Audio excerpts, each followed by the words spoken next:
um amigo de seminário. Eu acho bonito os pastores falam nosso contemporâneo, mas eu louvo muito a Deus pelo pastor que aqui se encontra e convidado do pastor. Eu louvo muito a Deus por ele estar aqui. Ele vai estar se apresentando a sua família. Mas eu gostaria que você pudesse orar a Deus, pedisse a Deus pela vida do pastor, que ele possa ministrar, mesmo uma noite dessa como de festa que estamos essa noite, que ele possa ser canal de Deus e continuar falando ao nosso coração. Pai, obrigado, obrigado. A alegria do Senhor está aqui.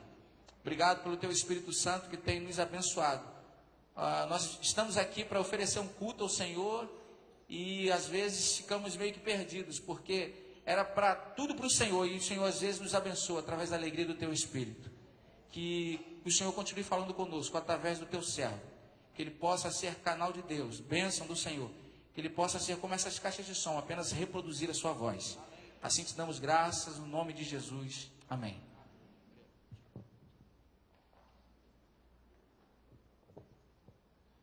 Boa noite, irmãos. Graça e paz de Jesus seja conosco, amém? Para mim é um privilégio poder estar aqui essa noite. Eu estava falando com o pastor Maurício enquanto nós estávamos sentados ali. E num momento como esse, passa um filme na nossa cabeça, né? O pastor Gesiel começou a falar e nós estudamos juntos no seminário, fomos contemporâneos. E Maurício tem uma relação toda especial com a minha vida. Enquanto nós estávamos ali conversando, me veio um momento que nós passamos lá, eu não sei se ele lembra disso, mas nós vivemos um tempo no seminário. O seminarista é tudo duro, irmão. Vocês já perceberam esse negócio? Enquanto nós estávamos no seminário, foi um momento de muita dificuldade, principalmente minha. Nossa igreja estava passando por um momento de transição, não tinha recursos para nos ajudar no seminário. Então nós vivíamos no seminário pela fé, literalmente. A provisão era de dia em dia. E tinha uma quarta-feira numa capela, que eu estava orando ao Senhor que eu não tinha dinheiro nem para voltar para casa nesse dia.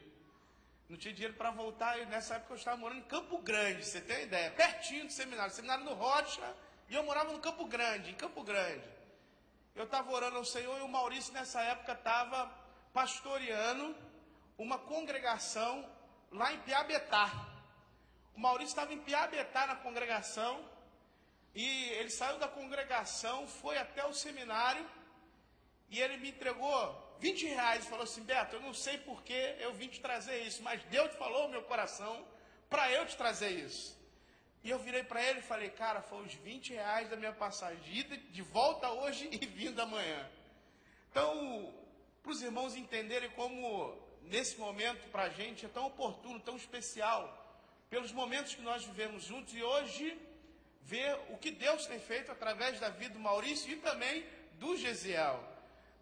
Deus tem feito, através do ministério deles, algo lindo, algo maravilhoso, e a gente pode contemplar a fidelidade do Senhor, porque fiel é quem nos chamou e fiel é aquele que irá completar a sua boa obra em nossas vidas. Amém, irmãos? Mas, sem mais delongas, eu queria entrar no texto com os irmãos. A minha esposa acabou de sair daqui, senão eu iria apresentá-la. Ela foi levar a nossa filha no ministério infantil. Eu queria que você abrisse sua Bíblia em Filipenses, no capítulo 4, no verso de número 4.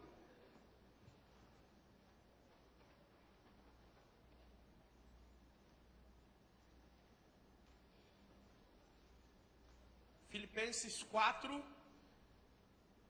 verso de número 4. Que achou, diga amém. Se não achou, diga misericórdia, pastor. Viu? Isso aí. Então vamos ter misericórdia. Vai lá.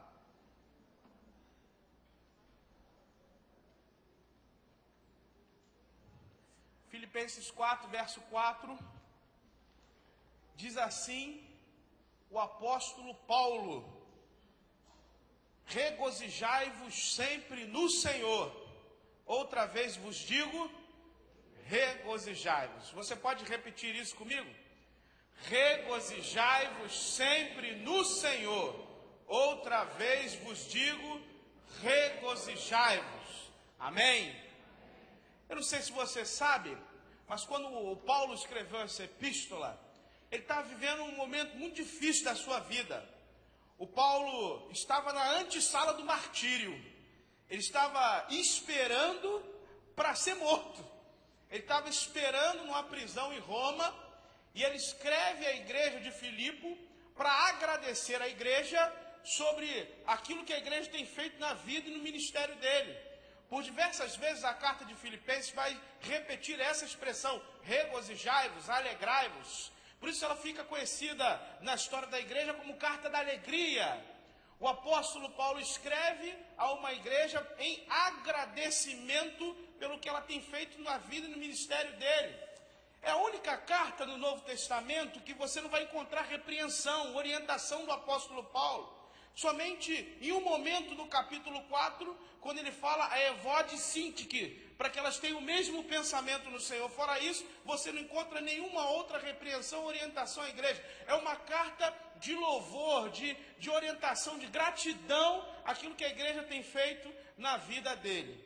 Meus irmãos, o Paulo, como eu falei para vocês, ele estava preso, ele estava vivendo um momento muito fácil, não é verdade?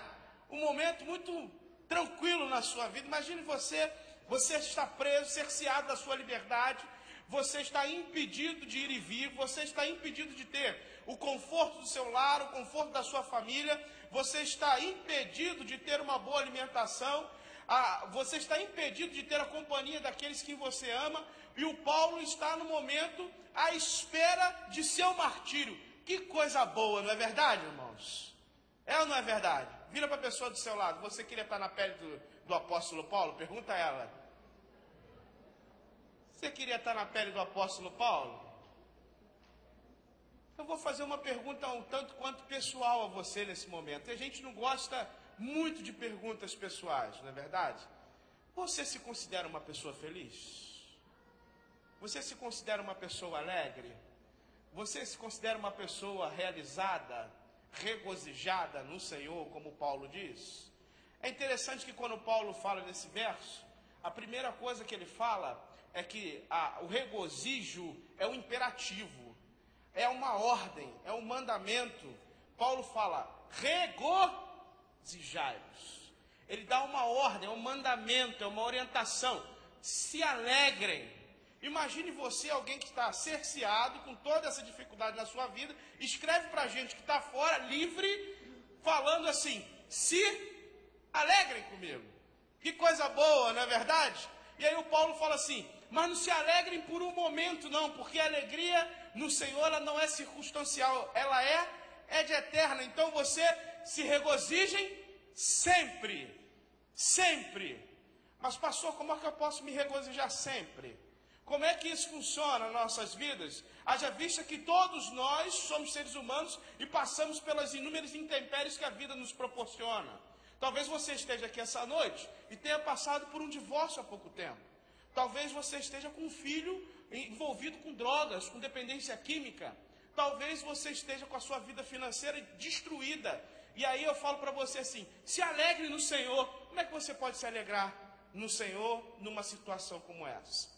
Mas eu queria explicar a você que a alegria que o Senhor proporciona não é uma alegria voltada ou vinculada às circunstâncias, voltada com o nosso sentimento, mas a alegria que o Senhor nos proporciona é uma alegria que ela extrapola a questão da vida nesse tempo presente e do nosso ser. Ela ultrapassa essa esfera, porque ela advém do Espírito que vive em nós, ela advém da esperança que vive em nós, ela advém do Cristo que vive em nós. Mas você pode estar aqui essa noite tendo a sua alegria roubada por alguns fatores. E eu queria compartilhar sobre alguns possíveis ladrões de alegria nessa noite com você. Às vezes nós estamos aqui, estamos celebrando pelo aniversário de 3 anos do pastor Maurício. O Maurício tem sido instrumento de Deus na vida dessa igreja, a igreja tem sido instrumento de Deus na vida dele, mas você talvez, a despeito do Maurício estar comemorando hoje, se alegrando junto com a sua família e com os irmãos, você tem entrado aqui com a sua vida em frangalhos, e tem entrado aqui com sua vida extremamente entristecida pelo que você está passando. E talvez seja um desses ladrões da alegria que esteja roubando a sua alegria nessa noite. E eu queria, em nome de Jesus, essa noite, ser instrumento de Deus, profeta de Deus para a tua vida. E para isso eu queria que você abrisse o seu coração e prestasse atenção sobre as possibilidades que advêm desses ladrões. A primeira delas, a gente encontra no capítulo 1 da epístola, no verso de número 12. O apóstolo Paulo vai falar sobre o primeiro ladrão de alegria que pode nos abater. O primeiro ladrão da alegria podem ser as circunstâncias. O verso de número 12, o Paulo vai falar: meus irmãos, eu quero que vocês saibam que essas coisas que me aconteceram ajudaram, de fato, o progresso do Evangelho. O que o Paulo está falando? Ele fala: olha, eu estou preso, eu estou cerceado, eu estou passando por um momento difícil, mas essas circunstâncias não podem roubar a minha alegria. Muito pelo contrário, elas cooperaram para que a minha alegria, a alegria do ministério que Deus me deu, de levar o Evangelho a toda criatura, a todas as pessoas, pudesse, de fato, essa coisa ser maximizada. Eu não sei se você sabe, mas o Paulo, quando esteve preso em Roma, ele alcançou a guarda pretoriana. A guarda pretoriana era a guarda do próprio imperador. A prisão de Paulo foi instrumento de Deus para que aquelas pessoas conhecessem o Evangelho. E que o Paulo está falando aqui é que mesmo ele passando por um momento difícil, as circunstâncias ao seu redor não puderam abalar o seu homem interior. E às vezes, irmãos, nós somos abatidos pelas mais diversas circunstâncias, como eu já falei. E essas circunstâncias podem ser ladrões de alegria em nossas vidas. Como, por exemplo, você pode estar aí passando por uma enfermidade, um pai que abandonou o filho, uma reprovação, de repente, no vestibular. Sua empresa faliu, desemprego, traído pelo seu cônjuge, o namoro acabou, o noivado rompido, alguma coisa semelhante, e essas circunstâncias podem estar abatendo sua vida. E aí, quando eu penso sobre isso, eu lembro sobre a vida de José. Imagina você, um cara fiel igual o José. José era um camarada muito sério, não é verdade? Era um cara muito fiel a Deus. E aí o José, ele passa por tudo aquilo que ele passou, ele é afrontado pelos seus irmãos, ele é traído pelos seus irmãos, ele é vendido pelos seus irmãos, ele é vendido como escravo, e quando é escravo, ele é ali injuriado, mentem sobre a vida dele, ele vai parar na cadeia ele vai lá passar sufoco, depois ele é vendido lá para o camarada, para o Potifar, lá desse problema. Imagina isso, cara, que coisa louca. Mas no final da vida de José, ele fala uma coisa lá quando seus irmãos vão até o Egito. Ele fala para os seus irmãos o seguinte: vocês intentaram o mal contra mim, mas Deus o tornou em bem. A primeira coisa que eu quero falar para você nessa noite é que você não deixe que as circunstâncias roubem a sua alegria. E isso serve, pastor Maurício, para você. Nós somos pastores, nós infelizmente somos, ou felizmente, humanos, e às vezes muitas coisas entristecem o nosso coração. Às vezes palavras que pessoas falam, ingratidão e alguma coisa desse tipo nos abalam, porque somos seres humanos. Mas não deixe que isso abale o seu ministério. E a igreja, irmãos, não deixe que as circunstâncias abalem a sua vida. Não deixe que as circunstâncias ditem a regra da sua vida. A segunda coisa que eu quero compartilhar com você está em Filipenses, no capítulo 2, no verso de número 5, de 1 a 5. O segundo ladrão da alegria podem ser as pessoas. O apóstolo Paulo escreve esse capítulo, e esse capítulo fica conhecido na história da igreja como o hino quenostático, a teologia quenostática, o esvaziamento. A kenosis no grego lá é a ideia do esvaziamento de Jesus. O esvaziamento de modo que ele não se usurpou ser igual a Deus, mas antes ele se esvaziou das suas prerrogativas divinas e pisou na poeira e chorou e teve fome, de modo que essas coisas se deu porque ele se esvaziou dessas prerrogativas. E aí, meus amados irmãos, o Paulo escreve, e do verso 1 até o verso de número 5, ele fala para que nós tenhamos o mesmo sentimento que houve em Cristo Jesus. E ele fala, não tenham vocês por melhores do que os outros, mas antes tenham o outro melhor do que você. A ideia de que nós podemos, de fato, sermos feridos por pessoas ao nosso redor. Se você ler o texto, você vai entender exatamente sobre o que eu estou falando. Ah, pastor, como é que funciona isso? Simples. Você pode ser vítima de alguma coisa que inventaram sobre você, fofoca, traição, alguma coisa, e esse ladrão da alegria pode estar roubando, minando a sua alegria. Exemplos, você pode ter sido ferido, ter sido humilhado, tomado uma surra, sofrido abuso sexual em algum momento da sua vida. Ontem nós estávamos no Summit, no Recreio, e nós vimos uma entrevista do pastor da Hillsong Church. Não sei se você já ouviu falar do ministério da Hillsong, mas é um ministério que impacta todo mundo. Cânticos que nós cantamos em nossas igrejas durante 20 anos, como Aclame ao Senhor, saíram de lá, daquela igreja. E o pastor estava falando sobre como ele enfrentou a questão do pai dele ter abusado sexualmente de um garoto. O pai dele, um pastor, que só veio ser descoberto 30 anos depois. Imagine você aí, como isso verbalizou, reverberou na vida dessa pessoa durante tantos anos. Aquele menino que foi abusado pelo seu pastor. Talvez situações como essa possam ter acontecido com você, de abuso sexual. E todas essas mágoas, esses traumas, essa coisa que você carrega por alguma pessoa ter feito a você, um divórcio, uma questão mal resolvida, possa estar abalando você, tirando a alegria do seu viver.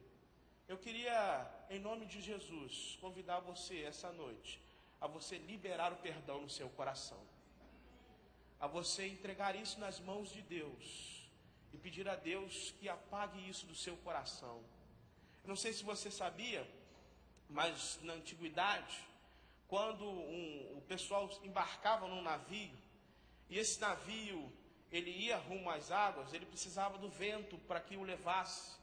Em certo momento da viagem, existia um camarada que ficava lá em cima do mastro, e enquanto o contramestre não falava, ele não podia alçar as velas, para que o barco então pegasse a velocidade necessária. E quando era o momento exato, o contramestre falava, perdoa! Perdoa! Perdoa era a palavra para que as velas fossem alçadas, o vento viesse e levasse o navio para a sua direção. Essa palavra, no original grego, é exatamente a ideia do perdão. Quando nós perdoamos, quando nós nos livramos dessas coisas que podem trazer malefícios às nossas vidas, o nosso navio vai para o seu destino. Mas enquanto nós não perdoamos, as velas não são estendidas e o nosso barco não sai do lugar. Talvez você tenha sido magoado, ferido por alguma pessoa, esteja triste até hoje por isso. Em nome de Jesus, eu queria que você nessa noite liberasse o perdão, abrisse o seu coração e pedisse ao Senhor que limpasse o seu coração. No ministério a gente tem muitas coisas que às vezes nos abatem, nos entristecem. Não é verdade, pastor? Nós passamos por coisas que não esperamos. E por isso é extremamente necessário que a gente esteja com o nosso coração sempre limpo. Pedindo ao Senhor, fazendo a oração de Davi, Senhor, som do meu coração. Vê se há em mim algum caminho mau, porque às vezes, inconscientemente, a gente anda por caminhos perigosos, caminhos tortuosos, e sem perceber. A oração de Davi é uma oração que invoca a consciência de Deus, da nossa consciência. É uma oração que pede a Deus, Senhor, revela aquilo que eu não estou conseguindo ver, aquilo que eu não estou conseguindo enxergar, aquilo que tem dentro de mim, que nem eu mesmo conheço, mas tu conheces, Senhor, revela para mim agora. E eu convido você a fazer essa oração, Senhor, sonda o meu coração. Terceiro ladrão de alegria podem ser as coisas. O Paulo, no capítulo 3, no verso 7 ao verso 11, ele vai falar sobre exatamente essa questão. Ele fala que no passado nós valorizávamos as coisas desse tempo presente. Hoje pela manhã eu falei na igreja, e enquanto eu estava pregando na igreja, na minha igreja, eu falei para eles sobre o texto de Lucas capítulo 5, e eu falei para eles que quanto nós não largarmos a beira da praia e não entrarmos na lagoa, jamais conseguiremos alcançar os peixes que Deus quer nos dar. Eu não sei se você já reparou no texto de Lucas capítulo 5, Jesus chega para os discípulos, eles estão fadigados, eles tentaram pescar a noite toda, estão cansados. Jesus vira para eles: vocês não pegaram nada? Vamos lá para o fundo, lá em águas profundas. Porque lá em águas profundas, nós não temos mais o controle da situação. Nós não estamos em terra firme, irmãos. Em águas profundas, nós precisamos depender de Deus. Em águas profundas, eu não tenho domínio da coisa, eu não me agarro às coisas, o meu intelecto, algo semelhante, mas eu dependo de Deus para sobreviver. Não sei se alguém aqui já viajou para a Europa, mas quando um avião ele sai e ele vai estar indo para a Europa, ele pega todo o litoral brasileiro. E antes dele dar seta para a direita e ir em direção à Europa, eu não sei se você sabe o que acontece, o piloto ele checa tudo que está na aeronave, porque ele sabe que depois que ele cruzar o Atlântico, não tem mais volta, não tem mais aonde aterrissar. Por isso ele checa tudo, ele faz minuciosamente os detalhes para ver se está tudo certo, porque quando ele entra no Atlântico não tem como mais voltar. São águas profundas, são mares profundos. E assim, irmãos, é que deve ser o nosso relacionamento com o Senhor. É um relacionamento vinculado não às coisas. Deus nos chama a águas profundas. Deus nos chama a lugares profundos, aonde somente nós e Ele seremos sustentados de igual forma. E meus irmãos, esse texto de Lucas que eu acabei de citar para os irmãos, no capítulo 5, no último verso desse diálogo de Jesus com os discípulos, o texto termina dizendo o seguinte: e eles deixaram tudo e seguiram Jesus. E eles deixaram tudo e seguiram Jesus. Max Lucado tem uma máxima que ele diz, um axioma que ele diz o seguinte: enquanto Jesus não for tudo para você, você não terá nada. Enquanto você não tiver nada, Jesus não será tudo para você. O nosso problema, irmãos, é que nós estamos presos a muitas coisas. E nós temos vinculado a nossa alegria, a nossa felicidade ao ter. Tem gente que quando não consegue comprar o iPhone 6 novo, fica triste. Tem gente que quando não consegue trocar de carro de todo ano, fica triste. Tem gente que quando não consegue alguma coisa, fica triste, fica abatido, fica depressivo. Outro dia eu estava conversando com uma irmã, o marido dela veio me fazer queixa porque não teve dinheiro naquele mês para ela poder ir ao salão de beleza. E a mulher entrou em depressão. E os irmãos não têm ideia do que é isso? A dona entrou em depressão porque não pôde ir ao salão de beleza. Um mês. A nossa alegria está vinculada às coisas, irmãos. Talvez as coisas possam ser o seu ladrão da alegria. Talvez você entrou por aquela porta porque você tem colocado o seu coração nas coisas. Jesus diz: aonde está o teu tesouro, ali está aonde está o teu coração. O coração do Paulo estava no Senhor. Então ele preso, ele cerceado, ele passando por dificuldade, ele, pelos mais diversos tipos de intempérie, ele podia escrever para a gente que estava do lado de fora e falar assim: olha, se alegrem comigo. E eu posso, irmãos, de forma enfática e categórica afirmar aos irmãos que o coração do vosso pastor não está nas coisas. Porque eu convivi com o Maurício na época em que nós estávamos no seminário dividindo café na cantina. E o Maurício sempre teve o coração que teve. Então, de modo muito enfático, eu posso falar isso, porque eu não sou amigo de agora, não é verdade? O nosso coração nunca esteve vinculado nas coisas. Graças a Deus por isso. Nós vivemos momentos tão intensos no seminário, e foi talvez a melhor época da minha vida, onde nós experimentávamos a provisão do Senhor todo dia. Todo dia. A nossa vida não deve estar vinculada àquilo que temos, mas àquilo que somos. Eu quero dar um exemplo a você de um homem que teve tudo. Salomão. Salomão escreve o texto de Eclesiastes e diz: o que os meus olhos desejaram, eu me dei. Você tem concepção do que é isso, ideia do que é isso?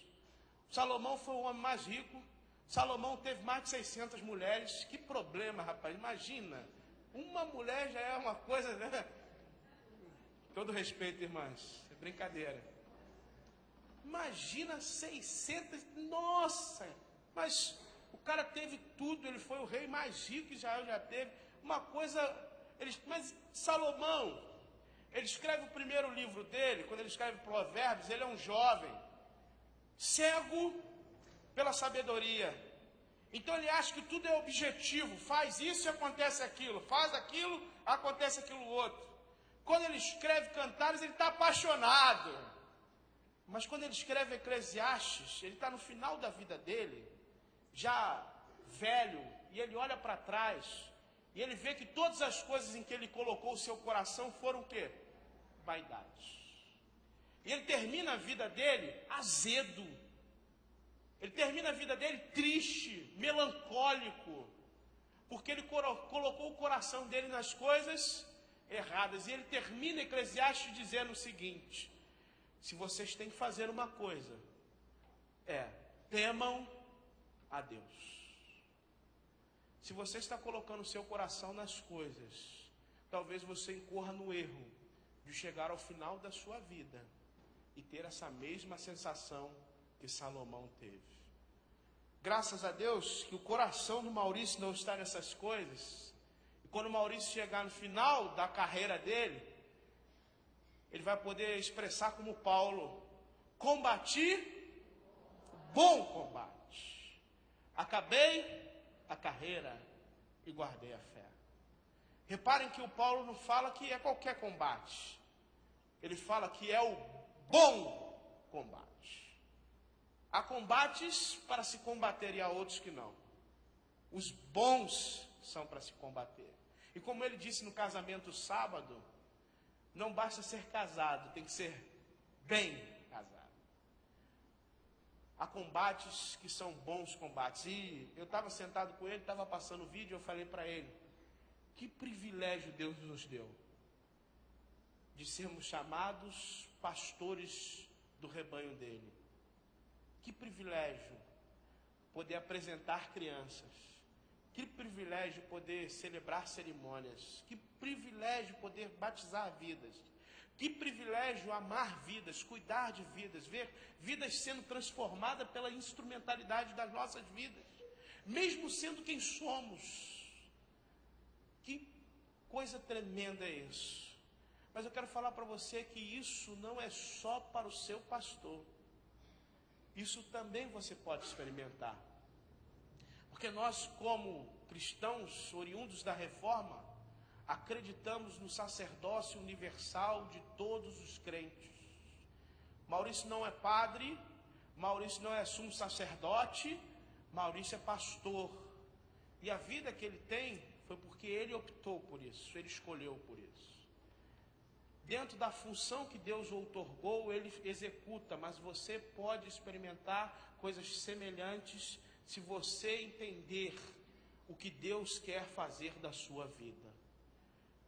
Eu sou pastor do subúrbio do Rio de Janeiro, em Rocha Miranda, perto de Madureira, perto do 9º Batalhão da Polícia Militar do Rio de Janeiro.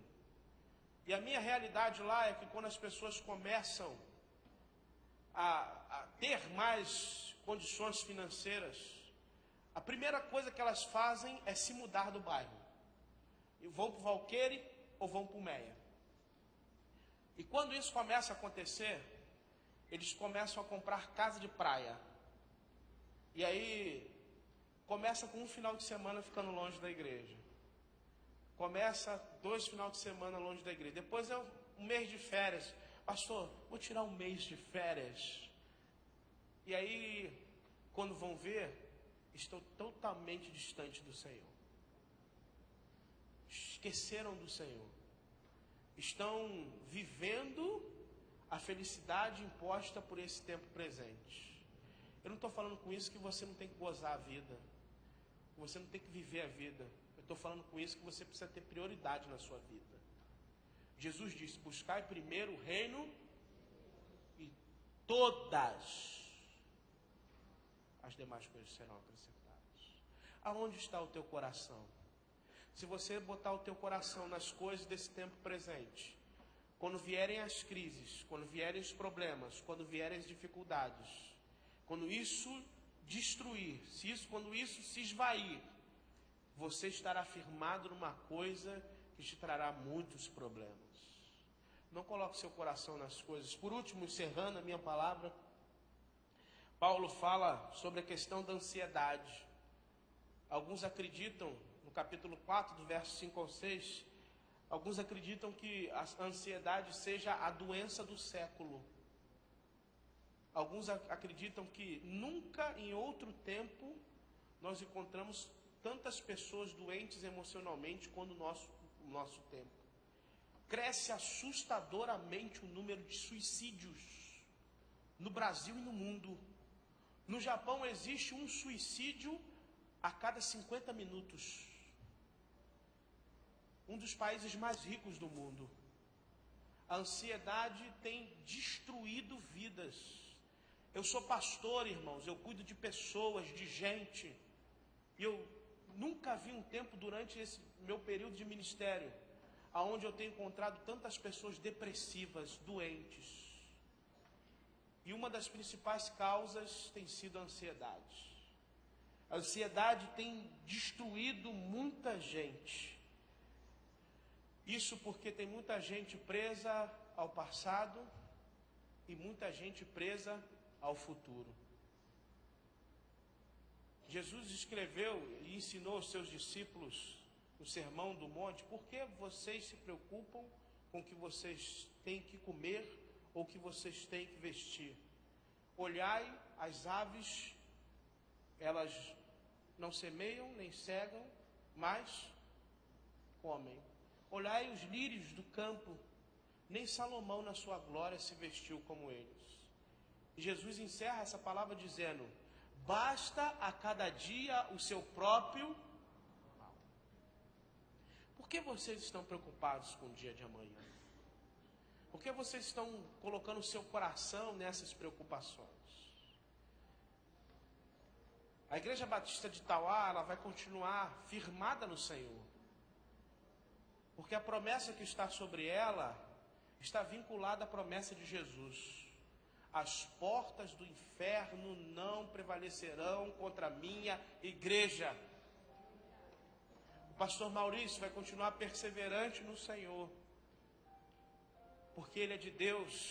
E armas forjadas contra os homens de Deus não subsistirão. A nossa certeza é porque nós estamos no Senhor. Mas o coração, meus irmãos, a nossa alegria, a nossa convicção deve estar voltada no Senhor. O Maurício hoje está com o coração alegre. A Aline, sua família, está com o coração alegre pelo que Deus tem feito nesses 3 anos e pelo que ainda Ele irá fazer. Nós temos certeza disso. Mas a maior alegria deles é o Senhor. Tudo se inicia no Senhor. O Senhor é o sustentador do chamado. O Senhor é o sustentador da igreja. O Senhor é o sustentador da família. E é isso que nos sustenta nos momentos mais difíceis. E nos momentos mais difíceis, mais sombrios, mais escuros, mais nebulosos de nossas vidas. É lá que nós temos a certeza, a convicção plena que nós não somos abalados porque nós estamos no Senhor.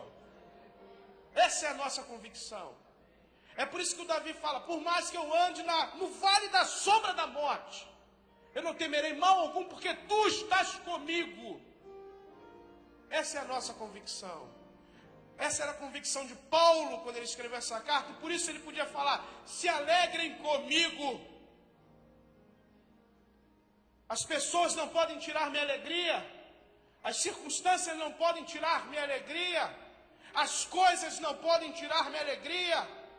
A ansiedade não pode tirar minha alegria. Nada pode tirar minha alegria, porque minha alegria vem do Senhor, o meu Deus.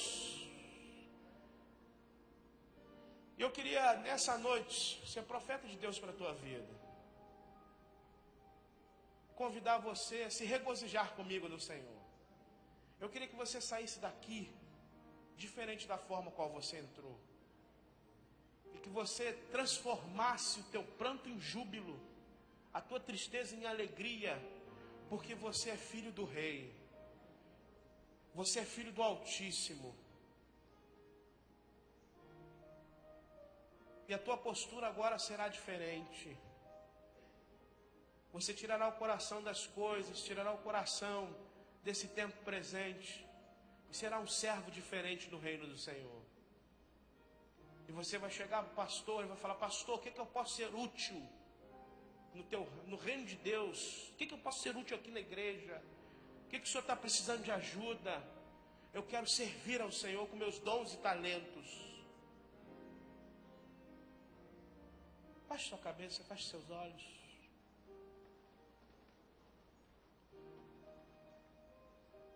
Talvez você tenha entrado aqui essa noite e você ainda não é um cristão, ou você está afastado da presença do Senhor, distante da presença do Senhor.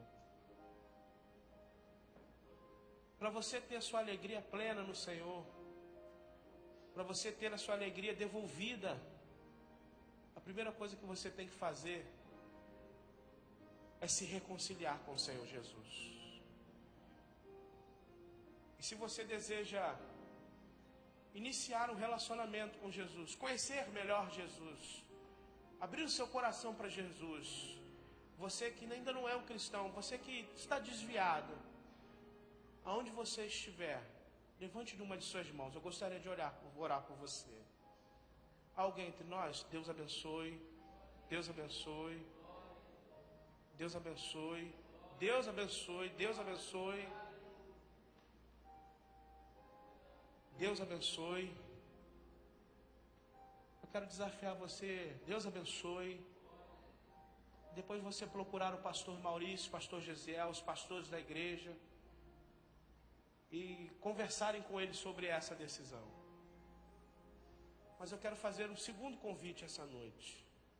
O segundo convite é para você que é cristão, servo do Senhor, mas tem deixado sua alegria ter sido tirada pelas circunstâncias, por tudo aquilo que nós falamos nessa noite.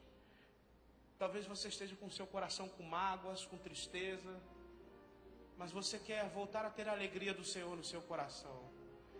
Você quer fazer a mesma oração de Davi no Salmo 51. Senhor, me devolve a alegria da tua salvação. Se você quer, nessa noite, entender o que Deus falou ao seu coração, aonde você está, levante uma de suas mãos. Eu gostaria de orar por você. Deus abençoe. Deus abençoe. Deus abençoe. Deus abençoe. Deus abençoe. Deus abençoe. Louvado seja Deus. Deus abençoe. Vamos orar? Senhor, muito obrigado. Obrigado porque o Senhor é bom e a sua misericórdia dura para sempre. Obrigado por me poder proporcionar um momento feliz como esse, alegre de estar ao lado do meu amigo, ó Deus, quando ele completa 3 anos no ministério dessa igreja. Ó Deus, muitas vezes Maurício foi canal teu na minha vida, e até hoje o é. Homem fiel, temente a ti, servo do Senhor. Que o Senhor continue abençoando teu servo, fazendo prosperar, ó Deus, o seu ministério, a sua família. Ó Deus, a minha oração nessa noite é como a oração do salmista: confirma a obra das mãos do Maurício. Confirma a obra de suas mãos e, ó Deus, glorifica o teu nome através da vida do teu filho. Obrigado pela instrumentalidade dele, da Aline e de sua família na vida desta igreja. Obrigado pela instrumentalidade dessa igreja na vida desta família. Eu peço, Senhor, que esse casamento continue sendo regado, ó Deus, continue sendo alimentado pelo teu Santo Espírito.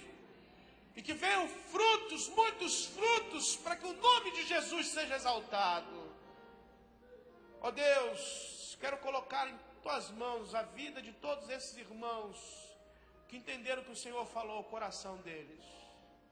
Ó Deus, que nada lhes roube a alegria, que ninguém lhes tire a alegria, que nenhuma circunstância, nem pessoas, nem ansiedade, ó Deus, nada de forma alguma lhes tire a alegria da tua salvação.